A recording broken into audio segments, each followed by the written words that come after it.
ರಾತ್ರಿ ಬಿರಿಯಾನಿ ತಂದುಕೊಟ್ಟಿದ್ದಾರೆ ಅನ್ನೋದು ಬಹಳ ಟೀಕೆಗೊಳಪಟ್ಟಿದೆ. ಗೊತ್ತಿಲ್ಲ ನನಗೆ. ಸಾಮಾನ್ಯವಾಗಿ ಊಟ ಇಲ್ಲದೆ ಸಾಯಿಸೋಕ್ಕಾಗೋದಿಲ್ವಲ್ಲ. ಊಟ ತರಿಸ್ಕೊಡ್ತಾರೆ. ಅದರಲ್ಲಿ ಬಿರಿಯಾನಿ ತಂದುಕೊಟ್ಟಿದ್ದಾರಾ ಚಿಕನ್ ತಂದುಕೊಟ್ಟಿದ್ದಾರಾ ಅದು ಗೊತ್ತಿಲ್ಲ ನನಗೆ. ಗೊತ್ತಿಲ್ಲ, ನನಗೆ ಗೊತ್ತಿಲ್ಲ. ಈಗ ಯಡಿಯೂರಪ್ಪ ಅವರ ವಿರುದ್ಧ ಒಂದು ಪೋಕ್ಸೋ ಪ್ರಕರಣ ದಾಖಲಾಗಿದೆ. ಆ ಪ್ರಕರಣ ಯಾವ ಹಂತದಲ್ಲಿದೆ ಸರ್? ಏನಾದ್ರು ಅವ್ರ ವಿರುದ್ಧ ಏನಾದರೂ ಸೂಚನೆ ಇದೆಯಾ? ಇಲ್ಲ, ಅದೇನು ನಡೀತಾ ಇದೆ. ಅದರಿಂದ ಎಲ್ಲ ಅಂತಿಮವಾಗಿ ಅದಕ್ಕೆ ಬೇಕಾದಂಥ ಎವಿಡೆನ್ಸ್ಗಳು ಎಲ್ಲ ಬೇಕಲ್ಲ, ಅದನ್ನೆಲ್ಲ ಮಾಡ್ತಾ ಇದ್ದಾರೆ. ಕಾರ್ಮಿಕ ಇಲಾಖೆಯಿಂದ ಬಾಲಕಾರ್ಮಿಕ ಜಾಗೃತಿ ಕಾರ್ಯಕ್ರಮ ಇಟ್ಕೊಂಡಿದೆ. ಅದಕ್ಕೆ ಇನ್ವೈಟಿಯಾಗಿ ಡ್ರಗ್ಸ್ ಕೇಸ್ನ ಆರೋಪಿ ನಟಿಯನ್ನು ಕರೀತಾರೆ ಸರ್ಕಾರ ಅಧಿಕೃತ ಕಾರ್ಯಕ್ರಮ. ನಾಗಿಣಿ ದ್ವಿವೇದಿ ಗೊತ್ತಿಲ್ಲ ನನಗೆ. ಯಾಕೆಂದರೆ ಅವರು ಆ ಇಲಾಖೆಗೆ ಸಂಬಂಧಪಟ್ಟಿದ್ದು. ಅವರು ಅದನ್ನು ನೋಡಿ ಕರಿಬೇಕು. ಯಾರನ್ನು ಕರಿಬೇಕು ಯಾರನ್ನು ಕರಿಬಾರ್ದು ಅದು ಅವ್ರ ತೀರ್ಮಾನ. ನಾವು ನಮ್ಮನ್ನು ಕೇಳೋದಿಲ್ಲಲ್ಲ.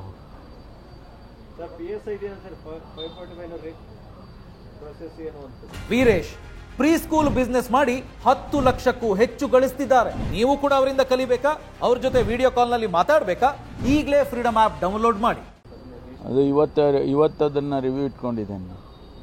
ಎಲ್ಲ ಕೋರ್ಟ್ಗಳಿಗೆ ಹೋಗಿ ಕೋರ್ಟ್ನಿಂದ ಆದೇಶಗಳು ಬಂದಾಗ ನಾವು ನಮ್ಮ ಕೈ ಕಟ್ಟಾಕಿದಂಗೆ ಆಗುತ್ತೆ. ನಾನು ಆದಷ್ಟು ಬೇಗ 545 ಆದೇಶಗಳನ್ನು ಕೊಡಬೇಕು ಅಂಥೇಳಿ ನಾವು ರೀಎಕ್ಸಾಮಿನೇಷನ್ ಮಾಡಿ ಅದನ್ನೆಲ್ಲ ಮಾಡಿ ಮುಗಿಸಿದ್ದೇವೆ. ಈ ಹಂತದಲ್ಲೇ ಮತ್ತೆ ಯಾರೋ ಕೋರ್ಟಿಗೆ ಹೋಗ್ತಾರೆ.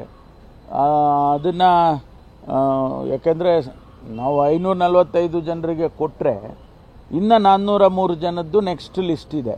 ಅದಕ್ಕೂ ಪರೀಕ್ಷೆ ಮಾಡಿ ಅದಕ್ಕೂ ಪ್ರೋಸೆಸ್ ಮಾಡಬೇಕು. ಅದಾದಮೇಲೆ 400 ಜನಕ್ಕೆ ವೇಕೆನ್ಸಿ ಇದೆ, ಅದನ್ನು ಮಾಡಬೇಕು. ಇದೊಂದು ಆಗದೆ ಹೊರತು ಎಲ್ಲವೂ ಕೂಡ ಸ್ಥಗಿತ ಆಗಿದೆ. ಅದನ್ನು ಆದಷ್ಟು ಬೇಗ ಅದ್ರ ಬಗೆಹರಿಸೋದಕ್ಕೆ ಪ್ರಯತ್ನ ಮಾಡ್ತಾ ಇದ್ದೀನಿ. ಸರ್, ಯಡಿಯೂರಪ್ಪ ಅವರ ಪ್ರಕರಣದಲ್ಲಿ ಕೋರ್ಟಿಂದ ಏನಾದ್ರು ಸೂಚನೆ ಏನಾದ್ರು ಇದೆಯಾ ಸರ್ ಸರ್ಕಾರಕ್ಕೆ ಅಥವಾ ನಿಮಗೆ? ಇಲ್ಲ, ಏನು ಸೂಚನೆ ಇಲ್ಲ.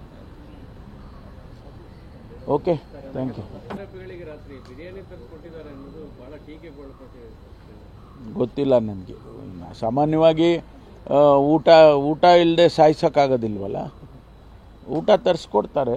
ಅದರಲ್ಲಿ ಬಿರಿಯಾನಿ ತಂದುಕೊಟ್ಟಿದ್ದಾರಾ ಚಿಕನ್ ತಂದುಕೊಟ್ಟಿದ್ದಾರಾ ಅದು ಗೊತ್ತಿಲ್ಲ ನನಗೆ. ಗೊತ್ತಿಲ್ಲ, ನನಗೆ ಗೊತ್ತಿಲ್ಲ. ಸರ್, ಈಗ ಯಡಿಯೂರಪ್ಪ ಅವರ ವಿರುದ್ಧ ಒಂದು ಪೋಕ್ಸೋ ಪ್ರಕರಣ ದಾಖಲಾಗಿದೆ. ಆ ಪ್ರಕರಣ ಯಾವ ಹಂತದಲ್ಲಿದೆ ಸರ್? ಏನಾದ್ರು ಅವ್ರ ವಿರುದ್ಧ ಏನಾದರೂ ಸೂಚನೆ ಇದೆಯಾ? ಇಲ್ಲ, ಅದೇನು ನಡೀತಾ ಇದೆ. ಅದರಿಂದ ಎಲ್ಲ ಅಂತಿಮವಾಗಿ ಅದಕ್ಕೆ ಬೇಕಾದಂಥ ಎವಿಡೆನ್ಸ್ಗಳು ಎಲ್ಲ ಬೇಕಲ್ಲ, ಅದನ್ನೆಲ್ಲ ಮಾಡ್ತಾ ಇದ್ದಾರೆ. ಕಾರ್ಮಿಕ ಇಲಾಖೆಯಿಂದ ಬಾಲಕಾರ್ಮಿಕ ಜಾಗೃತಿ ಕಾರ್ಯಕ್ರಮ ಇಟ್ಕೊಂಡಿದೆ. ಅದಕ್ಕೆ ಇನ್ವೈಟಿಯಾಗಿ ಡ್ರಗ್ಸ್ ಕೇಸ್ನ ಆರೋಪಿ ನಟಿಯನ್ನು ಕರೀತಾರೆ ಸರ್ಕಾರ ಅಧಿಕೃತ ಕಾರ್ಯಕ್ರಮ. ನಾಗಿಣಿ ದ್ವಿವೇದಿ ಗೊತ್ತಿಲ್ಲ ನನಗೆ. ಯಾಕೆಂದರೆ ಅವರು ಆ ಇಲಾಖೆಗೆ ಸಂಬಂಧಪಟ್ಟಿದ್ದು. ಅವರು ಅದನ್ನು ನೋಡಿ ಕರಿಬೇಕು. ಯಾರನ್ನು ಕರಿಬೇಕು ಯಾರನ್ನು ಕರಿಬಾರ್ದು ಅದು ಅವ್ರ ತೀರ್ಮಾನ. ನಾವು ನಮ್ಮನ್ನು ಕೇಳೋದಿಲ್ಲಲ್ಲ.